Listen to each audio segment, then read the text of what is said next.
The government's considering a crackdown on hooligans who caused trouble at public protests in the wake of the violence which marred the huge union-led demonstration on Saturday. Home Secretary Theresa May raised the prospect of new powers to ban known hooligans from attending rallies, marches, even forcing people to remove their balaclavas or face scarves. But is it futile to expect that protests of this nature can really be peaceful again? Paul Mason was there. It was a massive, peaceful demonstration. Up to 500,000 people, nurses, bin men, teachers and their pupils.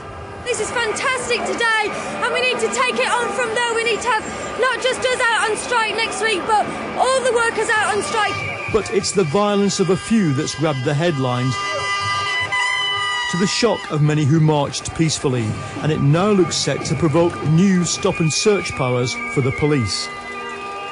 With a team of Newsnight video journalists, I was present on both halves of what happened on Saturday.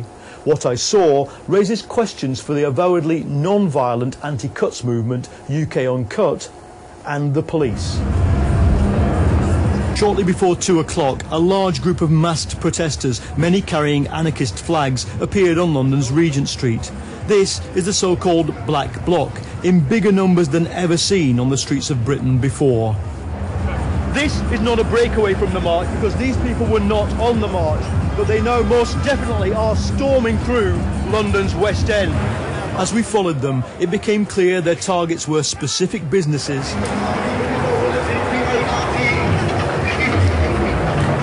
and the police. London's main shopping street was already dotted with peaceful protests organised by the UK Uncut group. But as the Black Bloc turned up, they merged with a wider group of protesters. The police, even the riot squad, repeatedly on the back foot.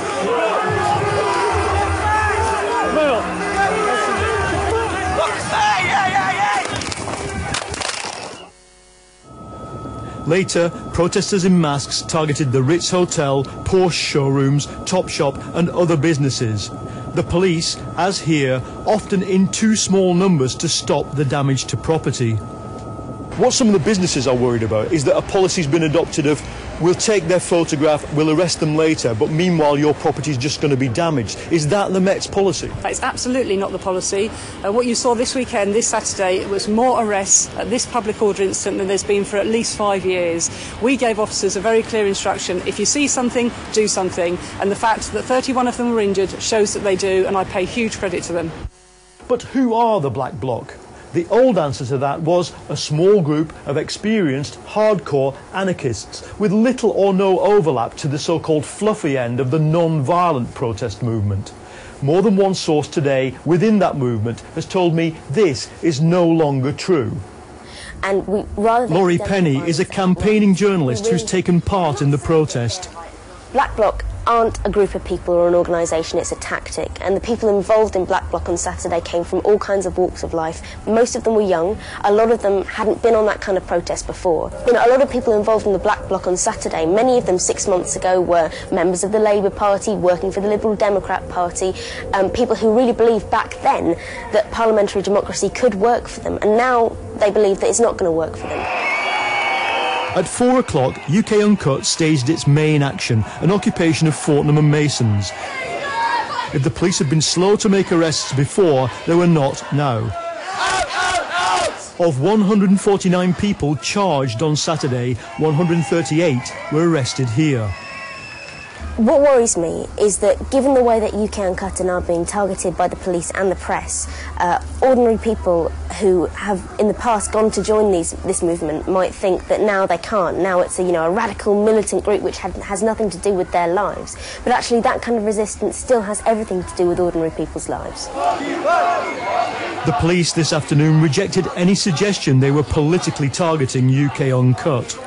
We have statements and CCTV evidence of certainly very frightening behaviour for the people who were in that shop, going about business as usual, trying to have lunch with their children, when a group of people burst in the doors and frightened them. That was not acceptable, and that's why they've been arrested. Okay, but they won't be stopped. Tonight, new footage emerged via the Guardian newspaper, which shows this chief inspector inside the shop telling legal observers the protesters would not be arrested because they had been non-violent. Right. Okay, so the plan challenge that people just let go now, that the breach of the peace, possible breach of the peace was outside, and that's been dealt with? That's been dealt with. That's why everyone was kept in here, was so that they didn't get, not that they didn't get involved, but they didn't get wrapped up and involved in that, because we don't want, people are here, non-violent, it's sensible, etc., etc. We don't want them getting involved in stuff that is, makes it difficult for them. So asked for comment, the police said the matter is sub judice. As for the union movement, many of those who marched and stood for hours from all parts of the UK were fuming at the lack of attention their issues are getting. Up to now, the unions and the peaceful direct action groups have seen themselves as two wings of the same movement. But today, many union members are outraged at the scale of violence and destruction. Meanwhile, the radical blogosphere is alive with recrimination over what many see as a spectacular own goal. And with the black bloc growing, the policing methods to contain it may need to evolve some more.